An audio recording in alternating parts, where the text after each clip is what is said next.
Episodio 288. Sucedieron grandes maravillas y prodigios en esta preciosa muerte de la reina, porque se eclipsó el sol, como arriba dije, y en señal de luto escondió su luz por algunas horas. A la casa del cenáculo concurrieron muchas aves de diversos géneros, y con tristes cantos y gemidos estuvieron algún tiempo clamoreando y moviendo a llanto a cuantos las oían. Conmovióse toda Jerusalén, y admirados concurrían muchos, confesando a voces el poder de Dios y la grandeza de sus obras. Otros estaban atónitos y como fuera de sí. Los apóstoles y discípulos con otros fieles se deshacían en lágrimas y suspiros. Acudieron muchos enfermos y todos fueron sanos. Salieron del purgatorio las almas que en él estaban. Y la mayor maravilla fue que en expirando María Santísima en la misma hora 3 personas expiraron también, un hombre en Jerusalén y 2 mujeres muy vecinas del cenáculo, y murieron en pecado sin penitencia, con que se condenaban, pero llegando su causa al tribunal de Cristo, pidió misericordia para ellos la Dulcísima Madre, y fueron restituidos a la vida, y después la mejoraron de manera que murieron en gracia y se salvaron. Este privilegio no fue general para otros que en aquel día murieron en el mundo, sino para aquellos 3 que concurrieron a la misma hora en Jerusalén. De lo que sucedió en el cielo y cuán festivo fue este día en la Jerusalén triunfante, diré en otro capítulo, porque no lo mezclemos con el luto de los mortales. Doctrina que me dio la gran Reina del Cielo, María Santísima. Hija mía, sobre lo que has entendido y escrito de mi glorioso tránsito, quiero declararte otro privilegio que me concedió mi Hijo Santísimo en aquella hora.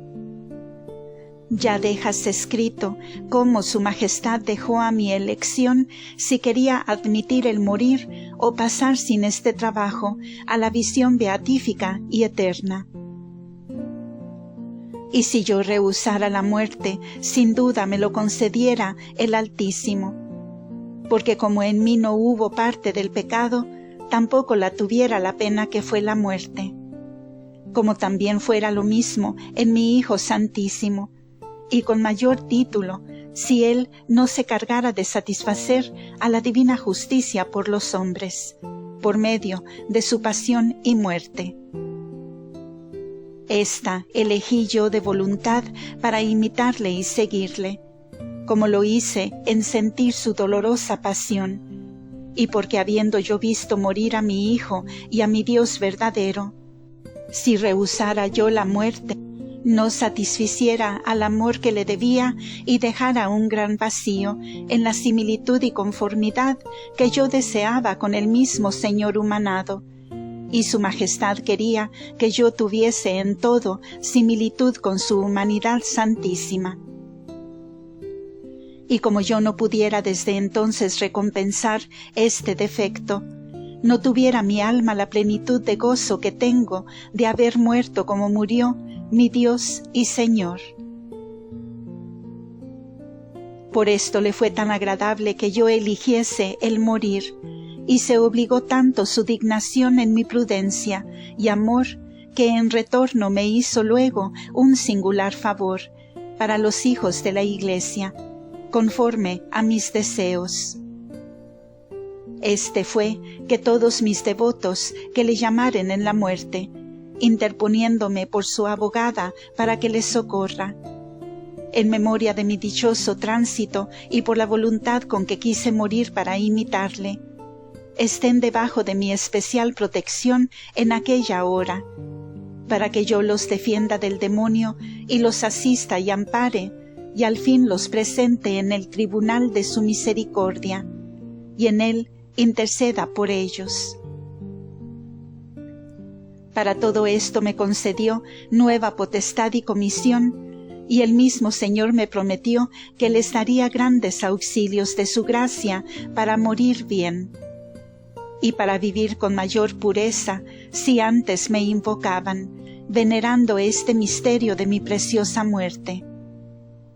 Y así quiero, hija mía, que desde hoy, con íntimo afecto y devoción, hagas continuamente memoria de ella, y bendigas, magnifiques y alabes al Omnipotente, que conmigo quiso obrar tan venerables maravillas en beneficio mío y de los mortales. Con este cuidado obligarás al mismo Señor y a mí, para que en aquella última hora te amparemos. Y porque a la vida sigue la muerte y ordinariamente se corresponden, por esto el fiador más seguro de la buena muerte es la buena vida. Y en ella despegarse el corazón y sacudirse del amor terreno, que en aquella última hora aflige y oprime al alma y le sirve de fuertes cadenas para que no tenga entera libertad, ni se levante sobre aquello que ha tenido amor en su vida. Oh hija mía, qué diferentemente entienden esta verdad los mortales, y cuán al contrario obran.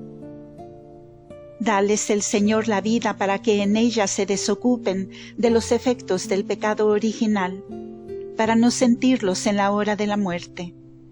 Y los ignorantes y míseros hijos de Adán gastan toda esa vida en cargarse de nuevos embarazos y prisiones, para morir cautivos de sus pasiones y debajo del dominio de su tirano enemigo. Yo no tuve parte en la culpa original, ni sobre mis potencias tenían derecho alguno sus malos efectos. Y con todo eso viví ajustadísima, pobre, santa y perfecta, sin afición a cosa terrena, y esta libertad santa experimenté bien en la hora de mi muerte. Advierte, pues, hija mía, y atiende a este vivo ejemplo, y desocupa tu corazón más y más cada día, de manera que con los años te halles más libre, expedita y sin afición de cosa visible, para cuando el esposo te llamare a las bodas, y no sea necesario que vayas a buscar entonces la libertad y prudencia que no hallarás. Capítulo 20. Del entierro del Sagrado Cuerpo de María Santísima y lo que en él sucedió. Para que los apóstoles, discípulos y otros muchos fieles no quedaran oprimidos y que algunos no murieran con el dolor que recibieron en el tránsito de María Santísima, fue necesario que el poder divino, con especial providencia, obrase en ellos el consuelo, dándoles esfuerzo particular con que dilatasen los corazones en su incomparable aflicción. Porque la desconfianza de no haber de restaurar aquella pérdida en la vida presente no hallaba desahogo. La privación de aquel tesoro no conocía recompensa, y como el trato y conversación dulcísima, caritativa y amabilísima de la gran reina tenía robado el corazón y amor de cada uno, todos quedaron sin ella, como sin alma y sin aliento para vivir, careciendo de tal amparo y compañía.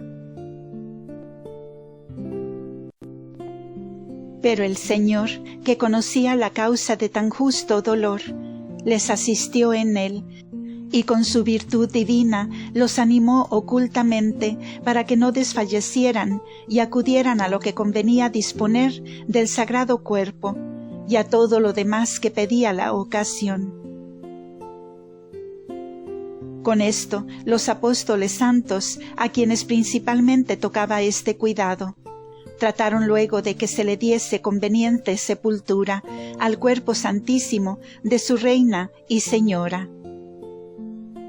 Señaláronle en el valle de Josafat un sepulcro nuevo, que allí estaba prevenido misteriosamente por la providencia de su Santísimo Hijo. Y acordándose los apóstoles que el cuerpo deificado del mismo Señor había sido ungido con ungüentos preciosos y aromáticos, conforme a la costumbre de los judíos, para darle sepultura, envolviéndole en la santa sábana y sudario, parecióles que se hiciera lo mismo con el virginal cuerpo de su Beatísima Madre, y no pensaron entonces otra cosa. Para ejecutar este intento, llamaron a las 2 doncellas que habían asistido a la reina en su vida, y quedaban señaladas por herederas del tesoro de sus túnicas. Y a estas 2 dieron orden que ungiese con suma reverencia y recato el cuerpo de la Madre de Dios, y la envolviesen en la sábana, para ponerle en el féretro. Las 2 doncellas entraron con grande veneración y temor al oratorio, donde estaba en su tarima la venerable difunta, y el resplandor que la vestía las detuvo, y deslumbre de suerte que ni pudieron tocarle, ni verle, ni saber en qué lugar determinado estaba. Saliéronse del oratorio las doncellas con mayor temor y reverencia que entraron, y no con pequeña turbación y admiración dieron cuenta a los apóstoles de lo que les había sucedido. Ellos confirieron, no sin inspiración del cielo, que no se debía tocar ni tratar con el orden común aquella sagrada arca del testamento. Y luego entraron San Pedro y San Juan Evangelista al mismo oratorio, y conocieron el resplandor, y junto con eso oyeron la música celestial de los ángeles que cantaban: Dios te salve, María, llena de gracia, el Señor es contigo. Otros repetían: Virgen antes del parto, en el parto y después del parto. Y desde entonces muchos fieles de la primitiva Iglesia tomaron devoción con este divino elogio de María Santísima, y desde allí por tradición se derivó a los demás que hoy le confesamos, y le confirmó la Santa Iglesia. Los 2 apóstoles santos, Pedro y Juan Evangelista, estuvieron un rato suspensos con admiración de lo que oían, y miraban sobre el sagrado cuerpo de la reina. Y para deliberar lo que debían hacer, se pusieron de rodillas en oración, pidiendo al Señor se los manifestase. Y luego oyeron una voz que les dijo: Ni se descubra, ni se toque el sagrado cuerpo. Con esta voz les dio inteligencia de la voluntad divina, y luego trajeron unas andas o féretro, y templándose un poco el resplandor, se llegaron a la tarima donde estaba, y los 2 mismos apóstoles con admirable reverencia trabaron de la túnica por los lados, y sin descomponerla en nada, levantaron el sagrado y virginal tesoro, y le pusieron en el féretro con la misma compostura que tenía en la tarima. Y pudieron hacerlo fácilmente, porque no sintieron peso, ni en el tacto percibieron más de que llegaban a la túnica casi imperceptiblemente. Puesto en el féretro, se moderó más el resplandor, y todos pudieron percibir y conocer con la vista la hermosura del virginio rostro y manos, disponiéndolo así el Señor para común consuelo de todos los presentes. En lo demás reservó su omnipotencia aquel divino tálamo de su habitación, para que ni en vida ni en muerte nadie viese alguna parte de él, más de lo que era forzoso en la conversación humana, que era su honestísima cara para ser conocida, y las manos con que trabajaba. Tanta fue la atención y cuidado de la honestidad de su Beatísima Madre, que en esta parte no celó tanto su cuerpo deificado como el de la Purísima Virgen. En la concepción inmaculada y sin culpa la hizo semejante a sí mismo, y también en el nacimiento, en cuanto a no percibir el modo común y natural de nacer los demás. También la preservó y guardó de tentaciones, de pensamientos impuros. Pero en ocultar su virginal cuerpo, hizo con ella, como mujer, lo que no hizo consigo mismo, porque era varón y redentor del mundo, por medio del sacrificio de su pasión. Y la Purísima Señora en vida le había pedido que en la muerte le hiciese este beneficio, de que nadie viese su cuerpo difunto, y así lo cumplió. Luego trataron los apóstoles del entierro, y con su diligencia y la devoción de los fieles, que había muchos en Jerusalén, se juntaron gran número de luces, y en ellas sucedió una maravilla, que estando todas encendidas aquel día y otros 2, ninguno se apagó, ni gastó ni deshizo en cosa alguna. Y para que esta maravilla y otras muchas que el brazo poderoso obró en esta ocasión fuesen más notorias al mundo, movió el mismo Señor a todos los moradores de la ciudad para que concurriesen al entierro de su Madre Santísima. Y apenas quedó persona en Jerusalén, así de judíos como de gentiles, que no acudiese a la novedad de este espectáculo. Los apóstoles levantaron el sagrado cuerpo y tabernáculo de Dios, llevando sobre sus hombros estos nuevos sacerdotes de la ley evangélica, el propiciatorio de los divinos oráculos y favores. Y con ordenada procesión partieron del cenáculo para salir de la ciudad al valle de Josafat. Y este era el acompañamiento visible de los moradores de Jerusalén. Pero a más de este había otro invisible de los cortesanos del cielo, porque en primer lugar iban los 1000 ángeles de la reina, continuando su música celestial, que oían los apóstoles, discípulos y otros muchos, y perseveró 3 días continuos con gran dulzura y suavidad. Descendieron también de las alturas otros muchos millares o legiones de ángeles, con los antiguos padres y profetas, especialmente San Joaquín, Santa Ana, San José, Santa Isabel y San Juan Bautista, con otros muchos santos que desde el cielo envió nuestro Salvador Jesús, para que asistiesen a las exequias y entierro de su Beatísima Madre. Con todo este acompañamiento del cielo y de la tierra, visible e invisible, caminaron con el sagrado cuerpo, y en el camino sucedieron grandes milagros, que sería necesario detenerme mucho para referirlos. En particular, todos los enfermos de diversas enfermedades, que fueron muchos los que acudieron, quedaron perfectamente sanos. Muchos endemoniados fueron libres, sin atreverse a esperar los demonios que se acercasen al Santísimo Cuerpo las personas donde estaban.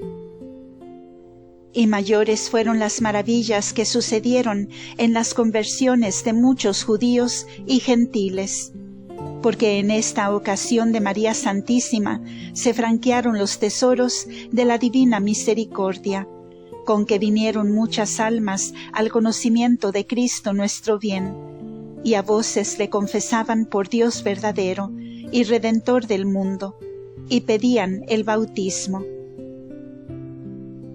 En muchos días después tuvieron los apóstoles y discípulos que trabajar en catequizar y bautizar a los que se convirtieron en aquel día a la santa fe. Los apóstoles, llevando el sagrado cuerpo, sintieron admirables efectos de la divina luz y consolación, y los discípulos la participaron respectivamente.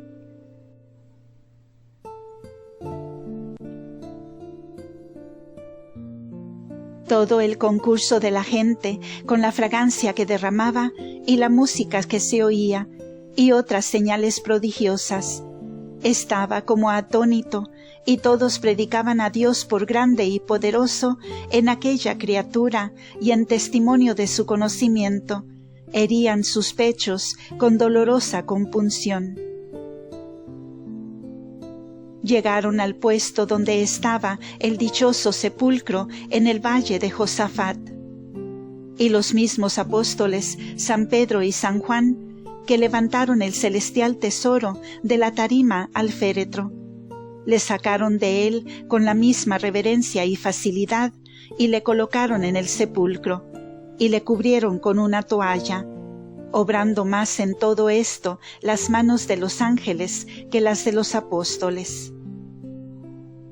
Cerraron el sepulcro con una losa, conforme a la costumbre de otros entierros, y los cortesanos del cielo se volvieron a él, quedando los 1000 ángeles de guarda de la reina, continuando la de su sagrado cuerpo con la misma música que la habían traído.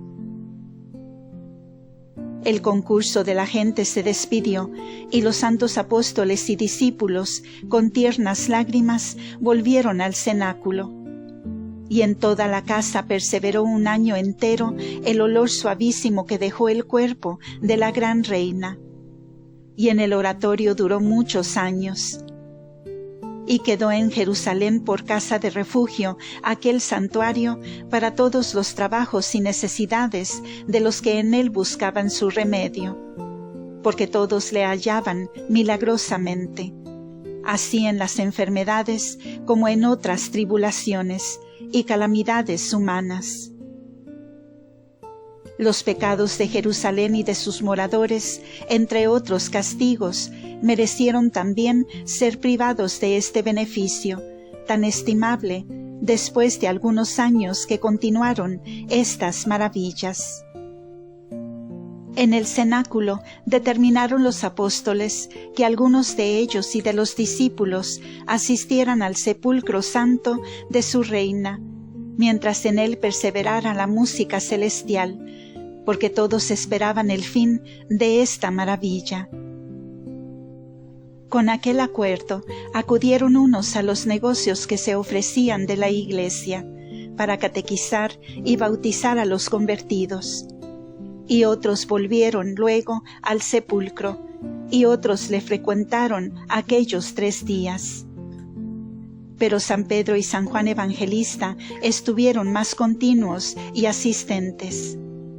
Y aunque iban al cenáculo algunas veces, volvían luego a donde estaba su tesoro y corazón.